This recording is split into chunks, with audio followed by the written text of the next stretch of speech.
Hello and welcome back to my writing journey. I'm Byerrum, and this week we are journeying back in time to the 1940s at the 1940s Ball in Boulder, Colorado. And I can assure you it feels very authentic because I am glowing. It is 90 degrees and there's no air conditioning. So here we are. I am in a hangar that is also known as Rick's Cafe, where pretty soon there'll be dancers and bands all over. Outside us, if you can see, there are airplanes and lots of events to come. And I want to say a word about research because I usually come here for research. I have written a book in the 1940s, set in the 40s, featuring Mimi Smith. It is a prequel to my Crime of Fashion series, and I talk a lot about World War II and what it felt like. And one thing that's very funny, I opened the book on a steamy night in Alexandria, but it is a steamy night in Boulder, Colorado. And I'm feeling it, I want to feel a breeze. But when you come and you do research here, it's not necessarily that you are getting exactly what you're looking for, because you will stumble over a lot of different things. And when you go to one of these events, whether it's a Civil War reenactment or Revolutionary War enactment, or even, I guess, a Jane Austen weekend somewhere, is that you are taking advantage of a lot of research, of everybody's research. People who have studied these events for years. I know that we're going to go see probably some tanks, and people know the intricate details of every vehicle, every weapon. And they have studied it so that you, as a writer, I as a writer, can take advantage of it. And I was interested in the sights and sounds of the 40s, so that did mean big band music and coming around seeing dancers and singers. And it might not have been a band, it might just be dancing to record players. But this is the beginning of the evening. I'm glowing now. I have no idea what I'm going to look like later.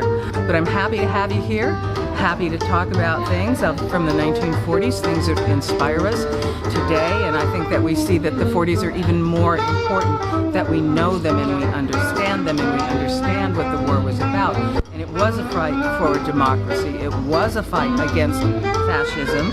And we are definitely in a fight right now for our lives, our democracy.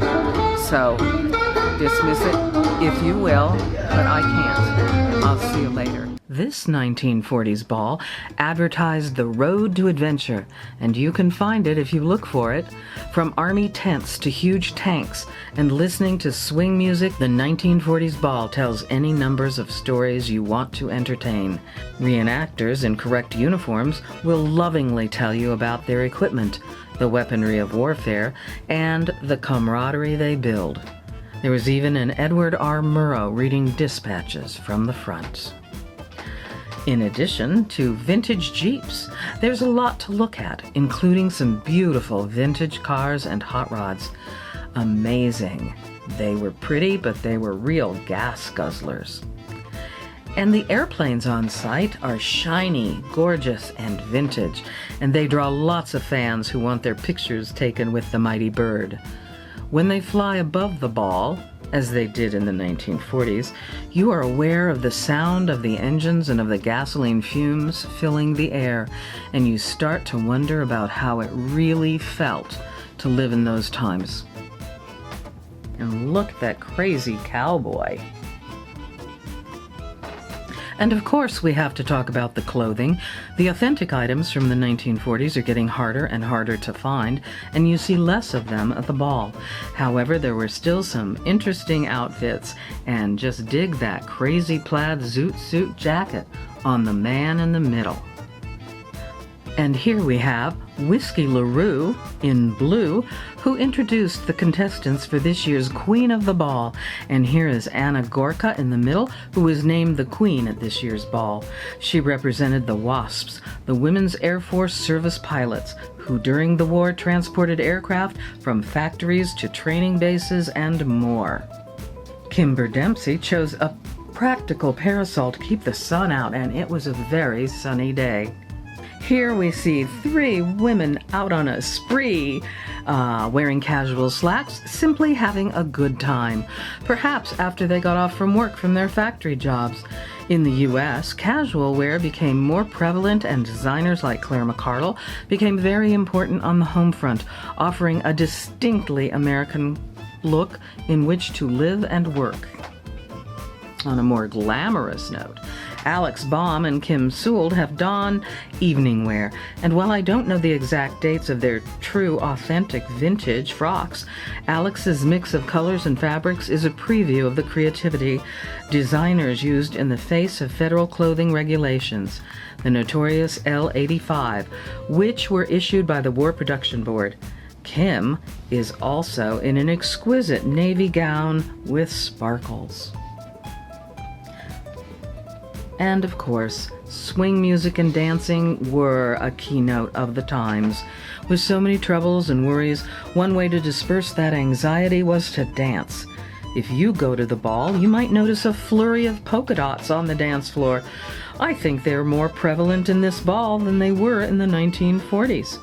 And even our singers are wearing polka dots. At the end of the day, you might find yourself back at Rick's Cafe Americain. We're about to wrap another evening at the 1940s ball in Boulder, Colorado.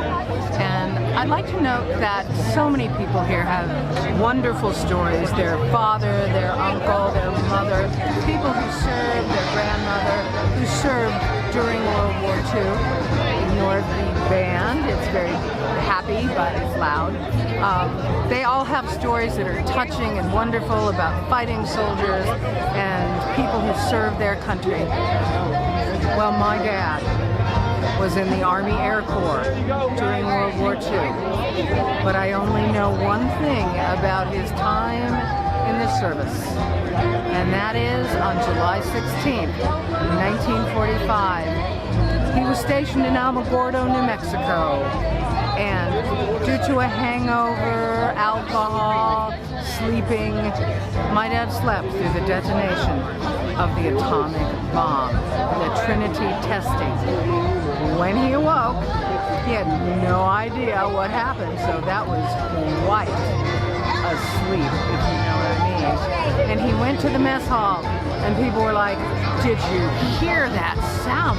What was that? What was that thing? That thing? That explosion?" He had no idea. They had no idea. But my dad slept through it. And that's just one story in a million. So, there you have it. My dad slept through the A-bomb, but I am not sleeping through this event. I think maybe we'll take a turn on the dance floor before we're through tonight. And stay tuned. We'll talk about research again, or writing, or something. This is a great tune, but I think it's a little earlier. Anyway, we'll see you next time. Bye.